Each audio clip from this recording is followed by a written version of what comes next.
Football মাঠে বয়স যেন লিওনেল মেসির কাছে কেবলই একটি সংখ্যা।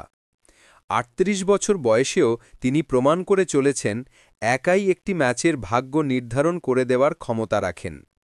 MLS-এ সিয়াটল সাউন্ডার্সের বিপক্ষে ইন্টার মায়ামির ৩-১ গোলের জয়ের চিত্রনাট্য যেন তাঁরই লেখা। নিজে গোল করলেন, আবার গোল করালেন সতীর্থকে দিয়ে। খেলার ১২ মিনিটেই দৃশ্যপটে আসেন মেসি। তার দুর্দান্ত এক অ্যাসিস্টে গোল করে দলকে লিড এনে দেন স্প্যানিশ ডিফেন্ডার জর্ডি আলভা।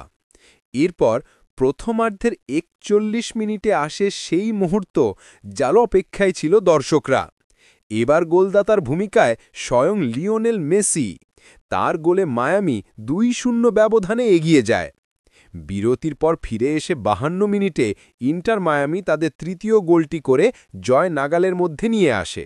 ম্যাচের শেষ দিকে সিয়াটেল একটি সান্ত্বনার গোল পেলেও মায়ামির জয় নিয়ে কোনো সংশয় তৈরি হয়নি। শেষ পর্যন্ত ৩-১ গোলের এক স্মরণীয় জয় নিয়ে মাঠ ছাড়ে মেসির দল, আর এই জয়ের মহানায়ক হয়ে রইলেন তিনি।